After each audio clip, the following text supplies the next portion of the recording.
So काल आपण double derivative of parametric function या टाईपची प्रॅक्टिस केली होती. तर आता त्यातलाच एक प्रॉब्लेम बघू आपण, म्हणजे थोडीशी उजळणी होईल.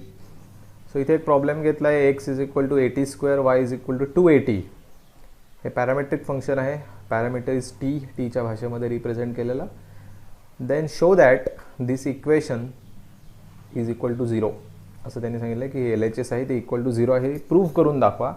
ते अतिशय सोपं आहे. बेसिकली आपल्याला इथे d²y/dx² ची व्हॅल्यू फाइंड आउट करावी लागेल, मग ती आपण याच्यात पुट करू शकतो. सो पहिलं काम आहे डेरिव्हेटिव्हच काढणे. सो स्टेप वाईज जाऊया. पहिलं काम असेल y is equal to, we have y is equal to that is 280.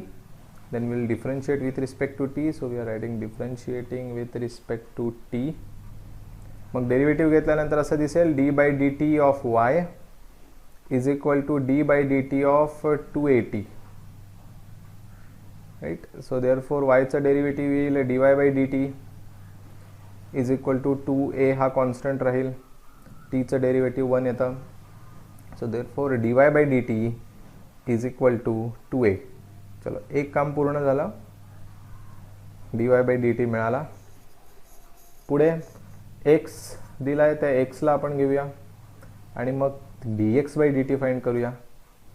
So we have x is equal to at². Now again differentiating with respect to t. For this t ने derivative घेऊया, that is d/dt of x is equal to d/dt of at². आता तुमचे पाठ झालं असेल हळूहळू. x² derivative 2x वगैरे. So dx/dt is equal to, आता ही डेरिव्हेटिव्ह तुम्हाला सोपी वाटली पाहिजेत. हे a constant, t² derivative 2t, जसं x² 2x असतं. So dx/dt is equal to 2at. हे पूर्ण झालं. This is question number 2, sorry equation number 2. हे पूर्ण झालं. आता आपण ॲटलिस्ट सिंगल डेरिव्हेटिव्ह तरी फाइंड करूया. सिंगल डेरिव्हेटिव्हमध्ये आपल्याला काय मिळणार की वी हॅव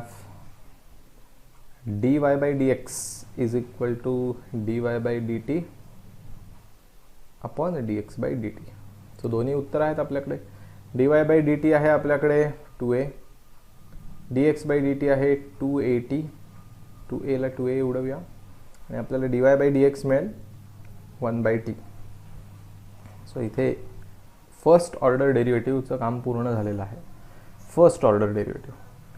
पण आपल्याला हवं आहे सेकंड ऑर्डर. मग आता त्याच्याकडे वळूया. तर त्याचा फॉर्म्युलाच आहे आपल्याकडे, तो आपण लिहू आणि पुढे जाऊ. सो मी असं लिहीन की वी हॅव d²y/dx².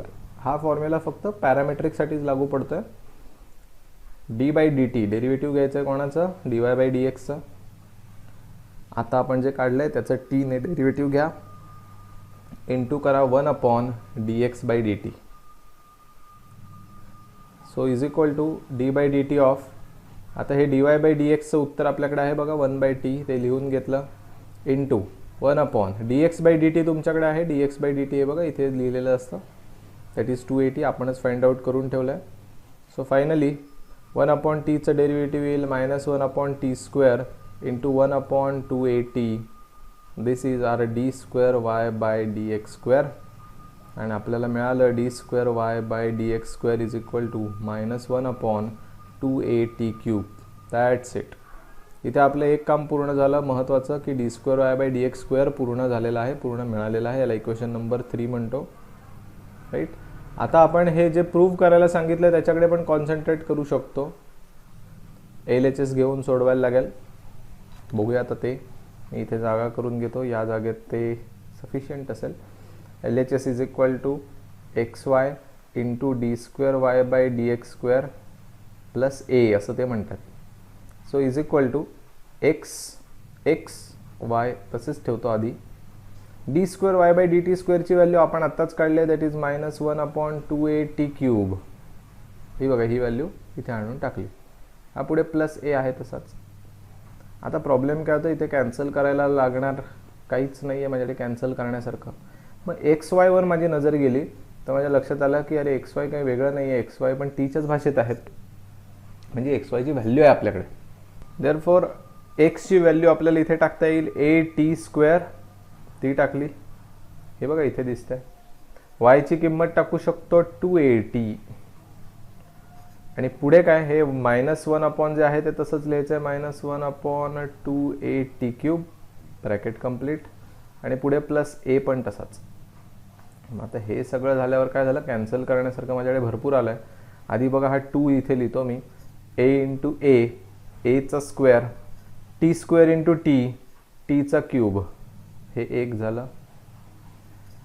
ह्या दोघांचे मल्टिप्लिकेशन करून घेतले, हे आहे तसंच लिहितो, -1/2AT³ +A, हे लिहिलं आपण. आता याच्यात कॅन्सल करण्यासारखं जे काही असेल ते करूया. इथे 2 ला 2 कॅन्सल, राईट. T³ ला T³ कॅन्सल. तर आता फक्त राहिलं काय बघा, इज इक्वल टू हा A² × -1 म्हणजे -A² डिवायडेड बाय हा खाली एक A आहे आणि हा प्लस पुढे एक A आहे. आता तुमच्या लक्षात आलं असेल, एक A पण कॅन्सल होईल, म्हणजे काय राहील, -A राहील, एकच A राहिला वरती, हा पुढे +A आहे, आणि -A आणि +A 0 झालं, म्हणजेच काय आपल्याला मिळालं, RHS. सो जे आपल्याला प्रूव्ह करायला सांगितलं होतं ते प्रूव्ह केला. So show that, prove that, यातले प्रॉब्लेम जास्त पडतील डबल डेरिव्हेटिव्हवर. ठीक आहे. सो आता आपण नेक्स्ट टाईपकडे वळूया, त्याचं नाव आहे nth ऑर्डर डेरिव्हेटिव्ह. म्हणजे त्याला काही लिमिटच नाही आहे, तुम्हाला जितके वेळा घ्यायचं आहे तितके वेळा तुम्ही घेऊ शकता. एखादा म्हणेल मी 5 वेळा घेईन, एखादा म्हणेल 10 वेळा घेईन, n टाइम्स. मग nth ऑर्डर डेरिव्हेटिव्ह फाइंड करा असं का म्हटलं इथे, की एक असा फॉर्म्युला आम्हाला जनरेट करून द्या nच्या भाषेमध्ये, की ज्याच्यात आम्हाला हवी ती व्हॅल्यू टाकू आणि लगेच उत्तर मिळेल. म्हणजे एक फॉर्म्युला तयार करून द्या असं म्हटलं आहे, म्हणून nth ऑर्डर डेरिव्हेटिव्ह. नाही तर खरं तर हा अर्धवट प्रश्न आहे ना, nth ऑर्डर डेरिव्हेटिव्ह काढा. जसं की आपल्याला आईने सांगितलं की अरे मार्केटमधनं हे घेऊन ये, पापड घेऊन ये, आणि आपण विचारलं किती आणायचं, तिने सांगितलं नाही घे, तुला आण किती आवडतील तेवढे आण. मग हे अर्धवट आहे ना, कमांड अर्धवट आहे. मला आवडतं म्हणून किती पण आण असं जर झालं तर मी गेलो आणि म्हटलं की 10,000 पापड द्या, तर तो आधी आपल्याला विचारेल 10,000 म्हणजे तुला कळतंय का काय. तसंच आपण सांगू 2 पापड देतो, तो म्हणेल बा 2 पापड नाही मिळत, एक पॅकेट घ्यायला लागेल, त्याच्यात एक 15-20 पापड असतात. म्हणजे हे जे गणित आहे ना, हे अर्धवटच आहे. की nth ऑर्डर म्हणजे काय, नेमकं किती काढायचं. तर असं काहीच सांगितलं नाही की बा 3 वेळा काढा, 5 वेळा काढा, 10 वेळा काढा, 15 वेळा काढा, 20 वेळा काढा, असं काहीच नाही. म्हणून मग आपण काय करायचं की बा आपण एक जनरलाइज्ड फॉर्म्युला तयार करून द्यायचा, जनरलाइज्ड. मग त्याच्यात ज्याला हवं तेवढे तो व्हॅल्यू टाकू शकेल. मग हे काम किती डिफिकल्ट असणार आहे, कारण प्रत्येकाला ते सुचायला पाहिजे, प्रत्येकाला ते मॅथमॅटिकल नोटेशनमध्ये लिहिता आलं पाहिजे. सो हा शिकण्यासाठी किंवा आपण म्हणून नॉलेजसाठी ठीक आहे, एक्झामच्या प्रिपरेशनच्या दृष्टीने हा 0 व्हॅल्यू आहे. फॉर एक्झाम्पल आता आपल्याला दिलं आहे हे याचं nth ऑर्डर डेरिव्हेटिव्ह. सो मी पहिल्यांदा याला y म्हणतो. So let y is equal to x⁻m. आता याचं डेरिव्हेटिव्ह घेणं किती सोपं आहे, differentiating with respect to x म्हणतो. डायरेक्ट फॉर्म्युलाच आहे ना, d/dx of y is equal to d/dx of x⁻m. x⁻n कसा फॉर्म्युला तसाच हा x⁻m आहे. सो yचं डेरिव्हेटिव्ह येईल dy/dx. याचं काय होईल, x⁻n प्रमाणे n x⁻n-1 असं तसं m x⁻m-1. nच्या ऐवजी m आलंय, बस विशेष काही नाही. हे पुढे आलं. मग आता एकाच डेरिव्हेटिव्हवरनं आपल्याला काही पॅटर्न लक्षात येणार नाही. पॅटर्न इन द सेन्स की आपण बऱ्याचदा काही जणांना ऑब्झर्व करतो, काही आपण ऑब्झर्व केलं तर ते एक दिवस ऑब्झर्व करून चालणार नाही, बरेच दिवस ऑब्झर्व केलं पाहिजे. जसं की आता आपलं घर आहे, आपल्या घराची ते कोणीतरी कचरा आणून टाकला, आपल्याला ते एक दिवस नोटीस झालं की इथे कचरा पडलेला आहे, म्हणजे हा कोणीतरी आणून टाकला आहे. मग आपण अशा कन्क्लुजनवर नाही पोचत की हे समोरच्या बिल्डिंगवाल्यांनीच आणून टाकलं असेल. आपण जरा विचार करतो की ठीक आहे, आज आला आहे कचरा, उद्या पण बघूया येतो की नाही. दुसऱ्या दिवशी नेमका तो कचरा येतच नाही, म्हणजे लक्षात येतं की चुकून कोणीतरी टाकलं असेल किंवा काहीतरी झालं असेल, पडला असेल कचरा. म्हणजे एका गणितावरनं किंवा एका स्टेपवरनं, एका डेरिव्हेटिव्हवरनं आपण ॲनालाइज नाही करू शकत की what will be the pattern. तुम्हाला रोज ऑब्झर्व करायला लागेल. मग रोज जर कचरा यायला लागला तिथे, तर माझ्या लक्षात येतं की बा हे कोणतरी आता टाकतं, आता पाळत ठेवायला पाहिजे. ऑब्झर्व करायला पाहिजे कोण येऊन टाकतंय. मग आपण वेगवेगळ्या टायमिंगला बघितलं, लक्षात येतं हे समोरच्या बिल्डिंगवाले आणून टाकतात. मग आपण कन्क्लुजनला पोहोचतो की समोरच्या बिल्डिंगवाले आपल्या इथे आणून कचरा टाकतात. मग आपण पुढची स्टेप घेतो. सेम एक डेरिव्हेटिव्ह घेतलं याने काय कळणार नाही pattern. So multiple times derivative घ्यायचं आहे. त्याचा काही नियम आहे का? अजिबात नाही. एखादा काय करेल 2 वेळा घेईल, एखादा 3 वेळा घेईल, एखादा 4 वेळा घेईल, एखादा 10 वेळा घेईल आणि मग कन्क्लुजन काढेल. एखादा 2च दिवस ऑब्झर्व करेल आणि सांगेल की अरे समोरच्या बिल्डिंगमधले मी बघितलंय, 2 दिवस बघतोय मी, झाला. आणखीन 1 दिवस बघायची गरजच नाही आहे. तसं एका डेरिव्हेटिव्हवरनं काही कळणार नाही, आणखीन एकदा डेरिव्हेटिव्ह घ्यायला पाहिजे. म्हणून पुन्हा एकदा मी डेरिव्हेटिव्ह घेणार differentiating with respect to x. पुन्हा एकदा सो याचं डेरिव्हेटिव्ह घेतलं d by d x of d y by d x. तसंच इकडे पण घेतलं d by d x of m x raise to m minus 1. Okay. So therefore d square y by d x square double derivative आता find झालं. बघा हा m constant आहे, तो लिहून घेतला एम. आता याच्याकडेच कॉन्सन्ट्रेट करा फक्त. X raise to m minus 1 आपण काय ठरवलेलं आहे? आपण बघा असं घेतो की नाही, एक्स क्यूबचं डेरिव्हेटिव्ह काय घेतो आपण? 3x square. काय आपण म्हणतो? 3ला पुढे घ्या आणि वरून 1 कमी करा. परत याचं डेरिव्हेटिव्ह घ्यायला सांगितलं तर आपण कसं घेतो? 3ला लिहून घ्यायचं आणि एक्स स्क्वेअरचं पुन्हा तोच रूल, 2ला पुढे लिहून घ्या, एक्सच्या वरती 1 कमी करा म्हणजे 2x. सेम लॉजिक आहे. मग आता आपण हा एम तर आहेच, त्याला तिथेच ठेवू. एम मायनस 1 पुढे येणार आणि एक्सचे पॉवर जे आहे एम मायनस 1 त्यातून अजून 1 1 वजा होणार. पुन्हा 1 1 वजा झाला म्हणजे d square y by d x square is equal to आपल्याला मिळालं एम मायनस 1 आणि हा एक्स रेस टू वरती मिळाला एम मायनस 2. -1 -1 -2 झाला. चला आणखीन 1 दिवस ऑब्झर्व झाल्यासारखं आणखीन एक डेरिव्हेटिव्ह आपण ऑब्झर्व केलं. एवढंसं पुरे आहे का? तर मला वाटतं हे अजूनही पुरे नाही आहे. आणखीन एक घेऊन बघूया. So differentiating with respect to x याचं एक डेरिव्हेटिव्ह घेऊन बघूया म्हणजे आपल्याला पुन्हा एक डेरिव्हेटिव्ह मिळेल d by d x of d square y by d x square is equal to या साईडला पुन्हा d by d x of m minus 1 into x raise to m minus 2. त्याच लॉजिकने डबल डेरिव्हेटिव्हचं आणखीन एकदा घेतलं म्हणजे 3 वेळा घेऊन झालं म्हणजे d cube y by d x cube is equal to हा एम कॉन्स्टंट आहे, एम मायनस 1 कॉन्स्टंट आहे. आता x raise to m minus 2चं डेरिव्हेटिव्ह कसं येणार? हा एम मायनस 2 पुढे येणार आणि त्याच्या स्वतःतून 1 वजा होणार. 1च वजा होतो दरवेळेला. तर असं लक्षात घ्या, इथे -1 आहे, मग आता इथे -2 येणार की काय? नाही, एकच डेरिव्हेटिव्ह घेताना आपण एक पॉवर कमी करत जातोय कारण फॉर्म्युलाच तसं आहे n x raise to n minus 1 1 ने कमी होते. सो पुढे बघूया काय होईल.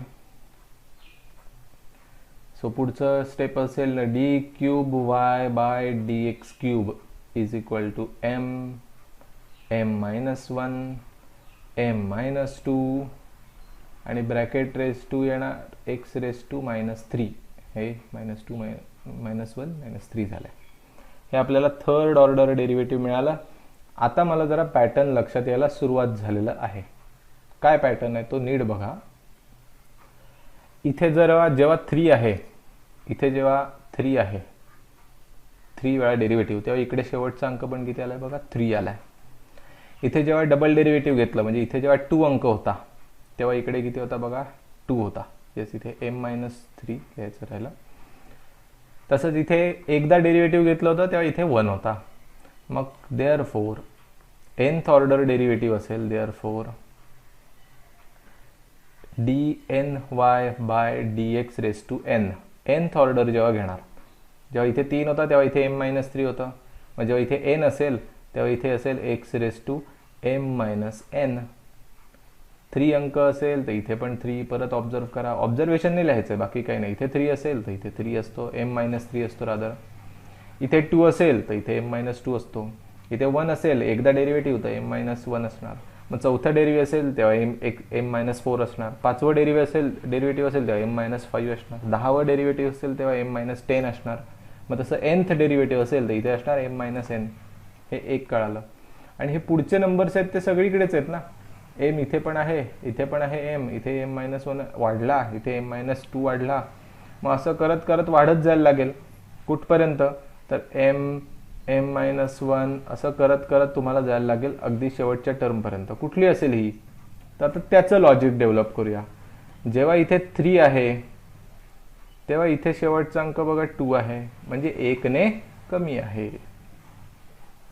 जेव्हा इथे 2 आहे तेव्हा इथे शेवटचा अंक 1 आहे, आणि जेव्हा इथे 1 आहे तेव्हा इथे 1 नाहीच आहे बघा, काहीच नाही, म्हणजे 0 आहे. सो याचा अर्थ असं लक्षात आला की m- एक नंबर असतो आणि तो नंबर कशावर डिपेंड राहतो. इथे जर 3 असेल तर इथे 2 असतो, म्हणजे 1 ने कमी. म्हणजे इथे n असेल तर इथे राहणार n-1. म्हणजे dny/dx⁻n चा फॉर्म्युलाच मिळाला. आणि तो कसा आहे बघा, m-1 मग m-2 m-3 असं करत करत कुठपर्यंत m-n-1 पर्यंत, आणि मग वरती असेल x⁻m-n. हे आपलं झालं nth डेरिव्हेटिव्ह. तर हे तुम्हाला कळालं असेल की हे डोक्याला ताप का आहे आणि परीक्षेला का पडत नाही. बिकॉज असा विचार करून ठेवून फॉर्म्युला बनवायची काहीही आवश्यकता नाही. त्यामुळे हे 12वीमध्ये निग्लिजिबल आहे. पण तुम्हाला आलं तर पाहिजे. पण मी म्हटलं तसं माझ्यासमोर शिकणारी तुम्ही सगळी मुलं ही समान लेवलची आहात असं नाही. कोणाला हे जमेल, कोणाला नाही जमणार. कोणाला अजूनही कळालं नसेल की हे चला काय केलं, इकडे 3 आहे, इकडे 3 आहे, ओके मग कळालं, मग इकडे n आहे, मग इकडे कशाला n घेतला, असं पण वाटत असेल एखाद्याला. एखाद्याला वाटेल की ठीक आहे, हा प्रॉब्लेम कळाला, मग पुढचा आल्यावर काय करायचं. पुढचं आल्यावर तर असंच ऑब्झर्वेशन करायचं, सारखं सारखं हेच ऑब्झर्व करायचं की अरे बा इकडे कॉमन पॅटर्न काय आहे. So let's see next problem. किती इझी एखादा प्रॉब्लेम मला बनवायचाच असेल तर मी किती इझी प्रॉब्लेम बनवू शकतो ते लक्षात घेऊया. समजा मी असं विचारलं फाइंड nth डेरिव्हेटिव्ह. हा मी बनवून देतोय तुम्हाला प्रॉब्लेम, पण ही मी मुद्दामून सिच्युएशन क्रिएट करतोय की अतिशय सोपं, अतिशय सोपं. पण ते nth कोणासाठी फाइंड करतोय ते बघा आधी. y = e⁻x. आता हे किती सोपं आहे, आपण फटाफट करून बघूया. Differentiating with respect to x. So yचं डेरिव्हेटिव्ह येणार dy/dx. e⁻xचं डेरिव्हेटिव्ह येणार e⁻x. एकदा झालं ऑब्झर्व करून. चला परत एकदा घेऊया. Differentiating with respect to x. dy/dx परत एकदा घेतल्यावर येतं d2y/dx2.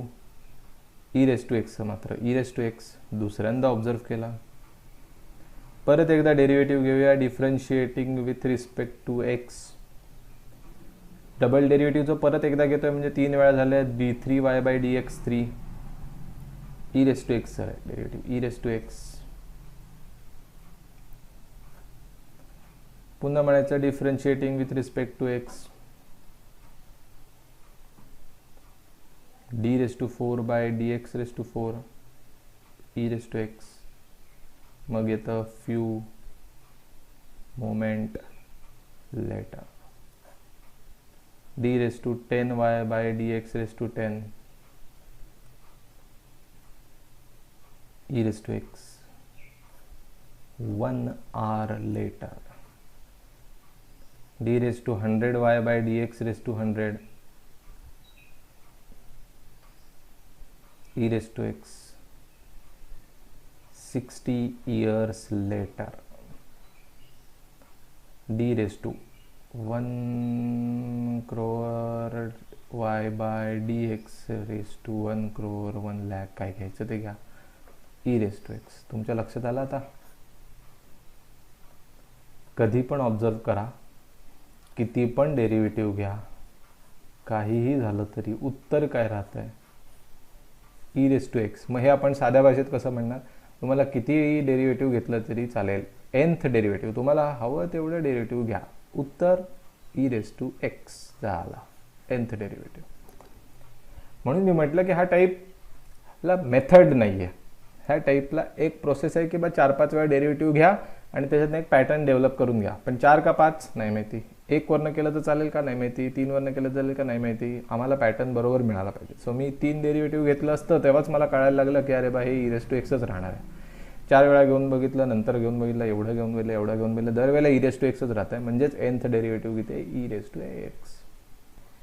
नेक्स्ट प्रॉब्लेम तुमच्यासमोर आहे, nth डेरिव्हेटिव्ह फाइंड करायचं आहे साइन एक्सचं. सो आपण पॅटर्न ऑब्झर्व करूया की बा कसं उत्तर येतं याचं. सो पहिल्यांदा याला y म्हणूया, y is equal to sine x. So let y is equal to sine x, then differentiate with respect to x. आणि आता डायरेक्ट करूया आपण. आता आपण मोठे झालो. yचं डेरिव्हेटिव्ह dy बाय dx आणि साइन एक्सचं डेरिव्हेटिव्ह कॉस एक्स. चला, म्हणजे साईनचं कॉस झालं हे लक्षात आलं. पुन्हा ह्याला बॉक्स टाकतो. ठीक आहे, याच्या खाली ना थोडीशी जागा सोडून ठेवतो, मला नंतर करून दाखवायचं आहे ते. आधीच केलं तर काय उपयोग नाही त्याच्यात. Differentiating with respect to x करतो. मग इथे डबल डेरिव्हेटिव्ह येईल d square y by d x square is equal to कॉसचं डेरिव्हेटिव्ह असतं मायनस साइन एक्स.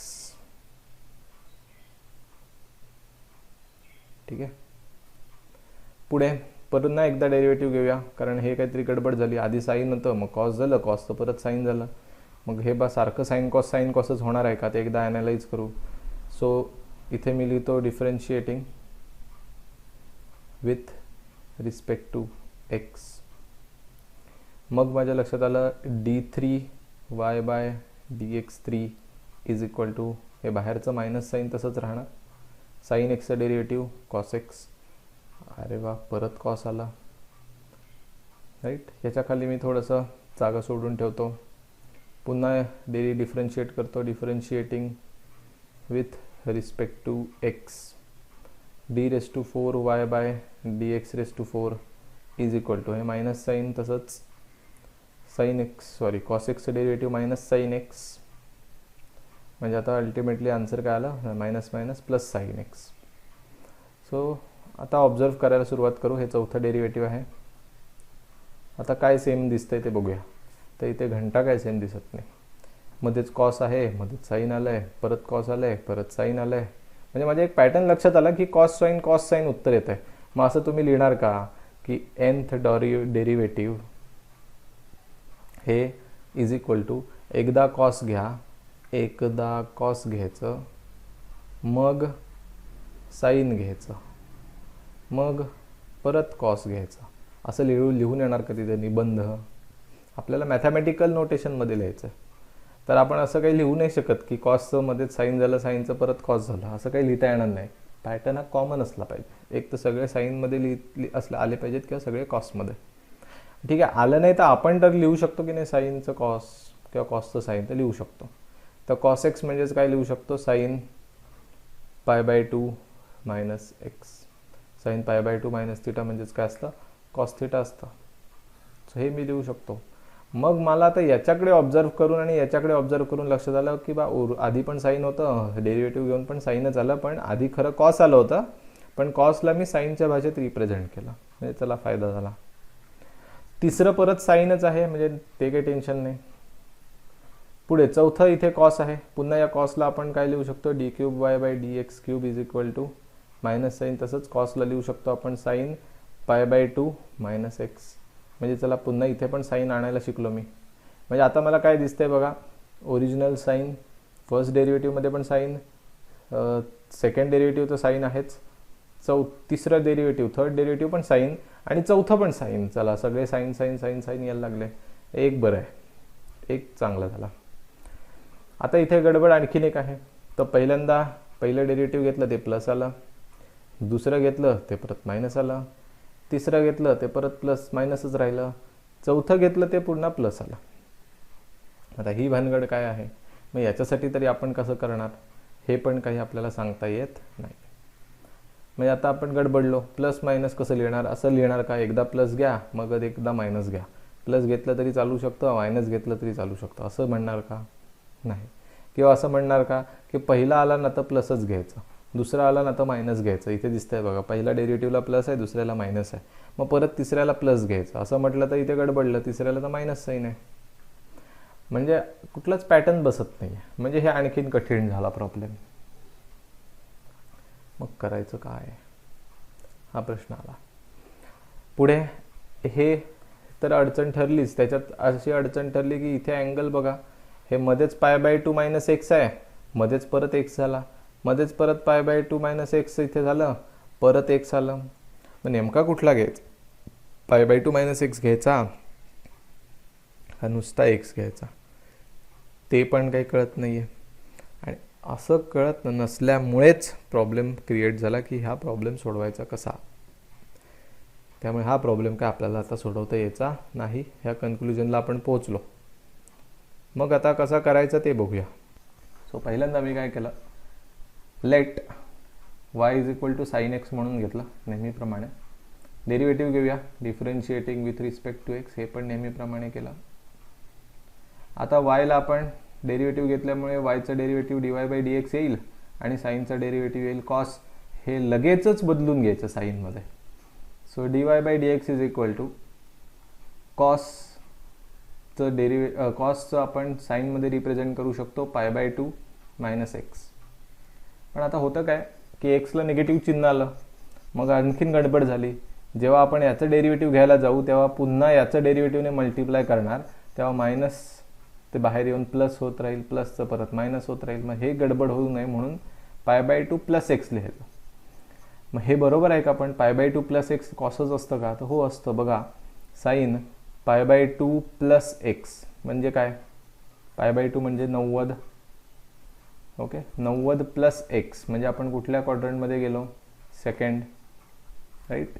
पाय बाय टू आहे म्हणजे 90 आहे, 90 म्हणजे इथे मल्टिपल ऑड आहे, तर चेंज द रेशिओ होणार कॉस एक्स. आणि सेकंड क्वाड्रंटमध्ये पण साईन कसा असतो, पॉझिटिव्हच असतो, राईट. साईनचं चिन्ह बघायचं असतं सेकंड क्वाड्रंटमध्ये, ते पॉझिटिव्हच आहे. सो हे आपण लिहू शकतो.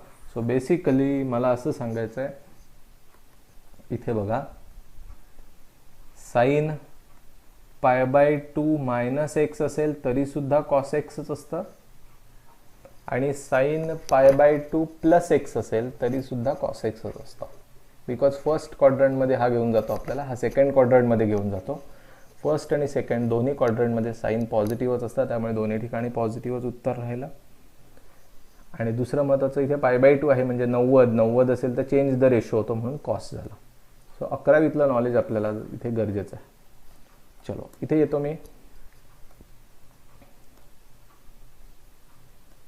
बघा इथे आता याचं डेरिव्हेटिव्ह घ्यायचं, differentiating with respect to x.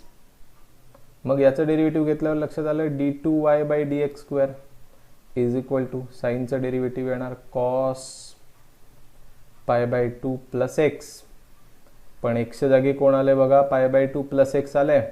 So पुन्हा त्याच्या डेरिव्हेटिव्हने मल्टिप्लाय करणार, केलंच पाहिजे. एक्सच्या जागी जो कोणी येतो त्याच्या डेरिव्हेटिव्हने परत मल्टिप्लाय केलं जातं. डोंट वरी, कठीण नाही आता. सो ठीक आहे, d square y by d x square is equal to हे cos pi by two plus x आहे तसेच लिहून घ्यायचं आहे. आणि आता याच्या डेरिव्हेटिव्हचा विचार करायचा, तर याचं डेरिव्हेटिव्ह किती इझी आहे बघा. पाय बाय टू हा कॉन्स्टंट आहे म्हणजे 0 आलं, मध्ये प्लस एक्सचं डेरिव्हेटिव्ह 1 येतं. मग हे 1 राहावं म्हणून मी इथे प्लस घेतलं आहे. मायनस घेतलं असतं तरी चाललं असतं, पण मग इथे उगाच मायनस आलं असतं, मग ते मायनस पुढे लिहायला लागलं असतं आणि आपलीच काशी झाली असती. त्याच्यापेक्षा हे बरं आहे. ठीक आहे, मग 1ने मल्टिप्लाय केलं तर नुसतं काय राहणार, d2y by dx square is equal to cos pi by two plus x. पण याला कॉस ठेवायचं नाही, याला पुन्हा परत काय करायचं, साईनमध्ये करायचं. So d2y by dx square is equal to कॉसचं पुन्हा साईन करायचं आणि त्याच्या पुढे काय लिहायचं, pi by two plus theta. Theta म्हणजे कोण, हा पाय by two plus x.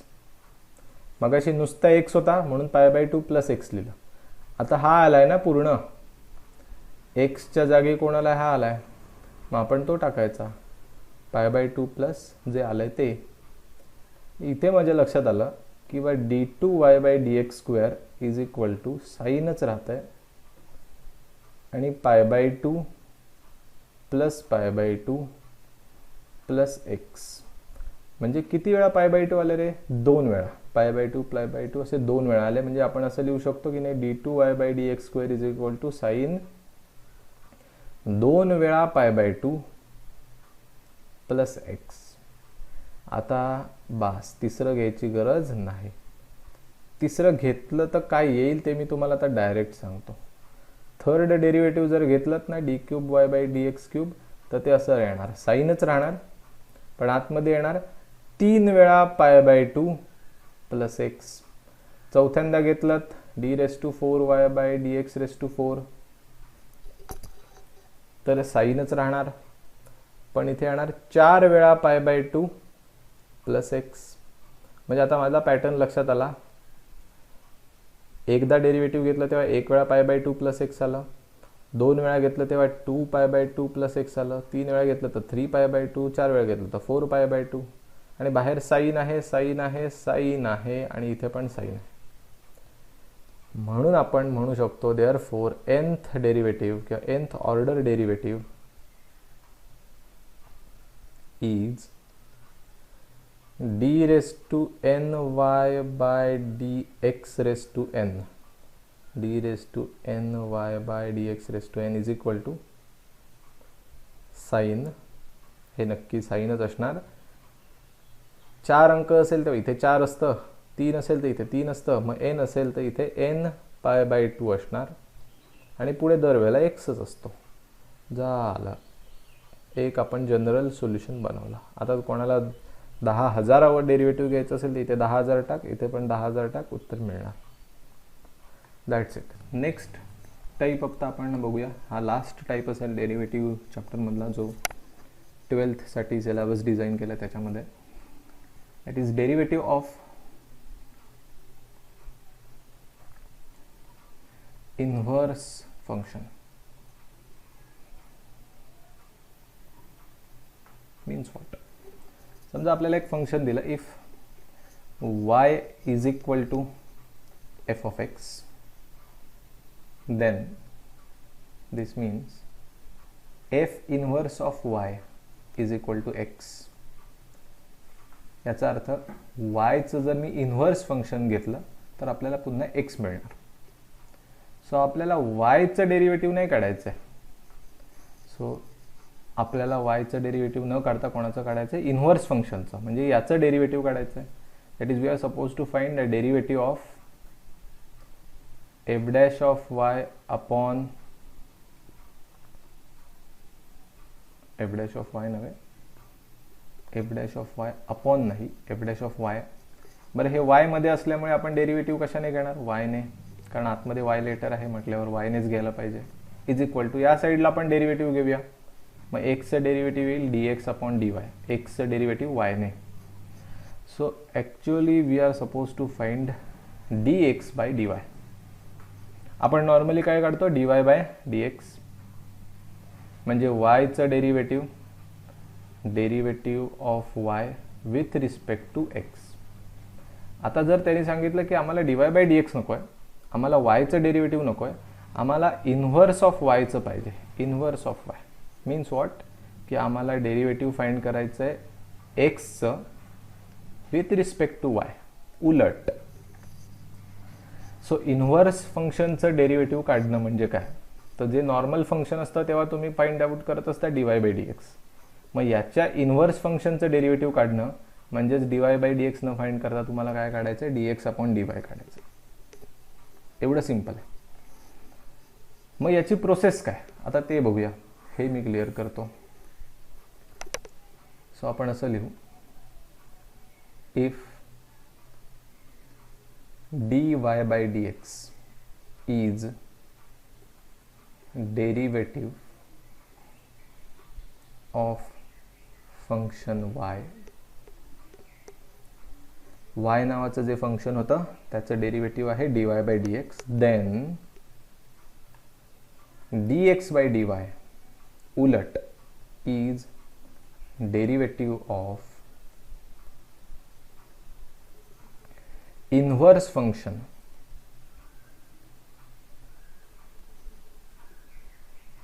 Of y. y चं जे इन्व्हर्स फंक्शन असेल, इन्व्हर्स फंक्शन y नव्हे, y चं इन्व्हर्स फंक्शन जे असेल, जसं की साईन असेल तर त्याचं इन्व्हर्स काय असतं? Sine inverse. कॉस असेल तर त्याचं कॉस इन्व्हर्स, लॉग असेल तर एक्सपोनेन्शियल. तशा पद्धतीने वाय हे एक फंक्शन आहे, त्याचं डेरिव्हेटिव्ह असतं dy बाय dx. मग जेव्हा मी वाय फंक्शनचं इन्व्हर्स फंक्शन घेईन त्याचं डेरिव्हेटिव्ह असेल dx by dy. So therefore dx by dy find out कसं करायचं, तर काही मॅथमॅटिशियननी लिमिट्सचा उपयोग करून एक थिअरम डेव्हलप केलं, एक रूल तयार केला, एक मॅथमॅटिकल एक्सप्रेशन तयार केलं आणि त्याच्यात तसं लक्षात आलं की dx बाय dy फाइंड करणे एकदम सोपं आहे. तुम्हाला 1/dy बाय dx करायचं आहे.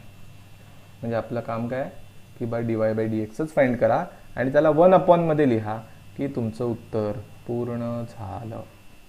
That's it. सो हा फॉर्म्युला आपल्याला वापरायचा आहे. बघा इथे मेथड आहे, स्टेप आहे की dy बाय dx फाइंड करा आणि 1 मध्ये टाका की तुम्हाला dx बाय dy मिळेल. That's it. सो स्टेप काय असतील, step number 1 is find dy by dx, right. Step number 2 use this formula, you will get dx upon dy means derivative of inverse function of y with respect to inverse function of y with respect to y, that is dx upon dy, that is 1 upon dy by dx. So हा formula वापरायचा आहे की आपलं काम संपलं. This is last type. आपण एक problem बघू. So first problem on this new type, that is derivative of inverse function. See y is equal to f of x म्हटलं आहे, म्हणजे याचं डेरिव्हेटिव्ह काय येणार dy बाय dx, कारण सगळं एक्समध्ये आहे. पण हे नको आहे, हे नको आहे. त्यांनी सांगितलं आम्हाला डेरिव्हेटिव्ह फाइंड आउट करून द्या कोणाचं, इन्व्हर्स फंक्शन. कोणाचं, त्याचंच, याचं इन्व्हर्स फंक्शन म्हणजेच काय, F inverse of Y. So आम्हाला एफ इन्व्हर्स ऑफ वायचं डेरिव्हेटिव्ह काढून घ्या. म्हणजेच थोडक्यात एक्सचं डेरिव्हेटिव्ह कशाने, हे सगळं फंक्शन वायमध्ये असेल म्हणून वायने. So you are suppose to find this. पण त्याची मॅथमॅटिकल स्टेप्स काय आहेत तर ते मी तुम्हाला सांगितलं आहे की आपण असलं काही काढणार नाही आहोत, आपण नॉर्मल प्रॉब्लेमच सोडवणार आहोत आणि फक्त त्याला 1 मध्ये लिहायचं आहे. सो प्रॉब्लेम सोडवताना असं लिहितो आपण की we have y is equal to रूटमध्ये x प्लस 4. मग आपण खाली लिहिणार differentiating with respect to x. नाव आता आपण डायरेक्ट लिहू काही स्टेप्स. वायचं डेरिव्हेटिव्ह काय येणार dy बाय dx आणि रूट ऑफ धिसचं डेरिव्हेटिव्ह. सो रूट एक्सचं डेरिव्हेटिव्ह मला आठवलं 1/2 रूट एक्स असतं. मग रूट एक्स प्लस 1चं डेरिव्हेटिव्ह काय येणार 1/2 रूट एक्स प्लस 4. जर रूट एक्सचं डेरिव्हेटिव्ह 1/2 रूट एक्स असेल तर याचं पण डेरिव्हेटिव्ह 1/2 रूट एक्स प्लस 4 असेल इन टू, बिकॉज एक्सच्या जागी एक्स प्लस 4 आला आहे, कंपोजिट लागू पडणार, त्यामुळे पुन्हा त्याच्या डेरिव्हेटिव्हने मल्टिप्लाय करायला पाहिजे. रूटने नव्हे, एक्सच्या जागी कोण आला आहे, एक्स प्लस 4 आला आहे म्हणून त्याच्या डेरिव्हेटिव्हने मल्टिप्लाय केलं. So we got dy by dx is equal to 1/2 root x plus 4 into c. किती डेरिव्हेटिव्ह सोपं आहे, एक्सचं डेरिव्हेटिव्ह 1 प्लस 4, 4चं derivative 0. That's it. So therefore dy by dx is equal to, आता 1 प्लस 0 किती 1, 1 याला multiply केलं तर काय राहणार 1/2 रूट एक्स प्लस 4 हे राहणार. That's it. Bracket complete. इथे आपलं एक काम पूर्ण झालं डेरिव्हेटिव्ह फाइंड करून. पण आपण डेरिव्हेटिव्ह कोणाचं काढलं आहे ते लक्षात घ्या, मेन फंक्शनचं काढलं आहे. पण त्याने आपल्याला सांगितलं होतं का, त्याने आपल्याला मेन फंक्शनचं नाही सांगितलेलं. त्याने आपल्याला सांगितलं या मेन फंक्शनचं जे इन्व्हर्स असेल ते जे काही असेल ते तुम्ही फाइंड आउट करा आणि ते शोधा तुम्ही. मग आपण काय करतो, आपण ही स्टेप स्किप करतो की बाई इन्व्हर्स फंक्शन कोण काढत बसणार, इन्व्हर्स फंक्शन काढून मग त्याचं डेरिव्हेटिव्ह कोण काढणार. त्याच्यापेक्षा हे बरं आहे की बस साधं डेरिव्हेटिव्ह नेहमीचं घेतलं. Therefore derivative of inverse function of y is equal to f of x is dx by dy. हे जे आपल्याला फाइंड करायचं आहे आणि ते कसं करायचं आहे तर 1/dy बाय dx करून. सो इज इक्वल टू, फक्त डिनॉमिनेटरला आपल्याला हे पुट करायचं आहे, बाकी काहीच नाही आहे काम. सो 1 डिनॉमिनेटरला हा अख्खाच्या अख्खा व्हॅल्यू पुट करून ठेवायचा आहे, that is 1/2 root x plus 4 bracket complete is equal to, हे डिनॉमिनेटरच्या डिनॉमिनेटरला वरती जाईल, राईट. हे वरती गेल्यावर काय दिसेल तर 2 रूट एक्स प्लस 4 अपॉन 1 लिहायची गरज नाही, हे तुमचं फायनल सोल्युशन असेल एक्सचं derivative with respect to y. That's it. इथे तुमचं उत्तर पूर्ण झालेलं असेल. नेक्स्ट प्रॉब्लेम सेम टाईप आहे. फंक्शन बदललं आहे. Y is equal to cube root of x plus 4 दिलं आहे. सो क्यूब रूटसाठी काय आपल्याकडे डायरेक्ट फॉर्म्युला नाही आहे. सो पहिल्यांदा मी कसं लिहितो बघा. We have y is equal to cube root of x plus 4. So we can write this as x plus 4 bracket raise to 1/3 असं आपण लिहू शकतो. नक्कीच लिहू शकतो. बिकॉज क्यूब रूटचा अर्थच असतो पॉवर 1/3 असताना. मग आता हे प्रॉब्लेम आपण एक्स रेस टू एन प्रमाणे सोडवू शकतो. खाली म्हणूया differentiating with respect to x. वायचं डेरिव्हेटिव्ह येईल dy/dx इज इक्वल टू हा जो 1/3 आहे ना पॉवरमध्ये तो पुढे येईल 1/3 आणि हे जे एक्स प्लस 4 आहे त्याच्या पॉवरमध्ये जे 1/3 आहे त्यातनं 1 वजा होईल. एक्स रेस टू एनचा फॉर्म्युला एन पुढे आला. एक्स रेस टू एन -1 केलं. पण हा फॉर्म्युला मी खरा एक्सचा वापरला एक्स रेस टू एनचा. पण इथे एक्स कुठे नुसता इथे एक्सच्या बदली कोण आलाय एक्स प्लस 4 आलाय. So into again derivative of x plus 4 हे लिहिलं. So therefore dy/dx is equal to 1/3 लिहून घेतलं. X plus 4 bracket raise to 1/3 -1 cross multiply केलं तर -2/3 येईल. हा तरी जाऊन इथे मल्टिप्लाय होईल 1 - 3 म्हणजे -2/3 इंटू याचं डेरिव्हेटिव्ह घ्यायला गेलो. एक्सचं डेरिव्हेटिव्ह 1 4चं डेरिव्हेटिव्ह 0. सो इथे 1 + 0 0 झाला. सॉरी 1 + 0 1 राहिला. 1ने काही मल्टिप्लाय केलं तर फार फरक नाही पडणार. So we got dy/dx is equal to 1/3 x plus 4 bracket raise to -2/3. हे तुम्हाला चांगलंच माहिती आहे की वरती पॉवर मायनस आहे म्हणजे त्याला जर डिनॉमिनेटरला घेतला ना तर जरा पॉवर पॉझिटिव्ह होऊ शकेल. म्हणजे 1 याची पॉवर पॉझिटिव्ह करण्यासाठी याला डिनॉमिनेटरला घेतला म्हणजे 3 into x plus 4 bracket raise to हे झालंय 2/3. खाली वरती निगेटिव्ह आहे खाली आल्यावर पॉझिटिव्ह झाला. ठीक आहे. That's it. So next step आपण याला काय करू शकतो. Therefore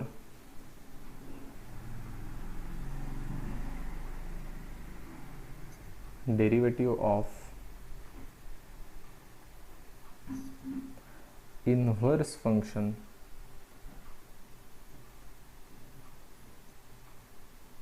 of what? Inverse function of y is equal to f of x is dy/dx is equal to उलट बोललो dx by dy is equal to 1 upon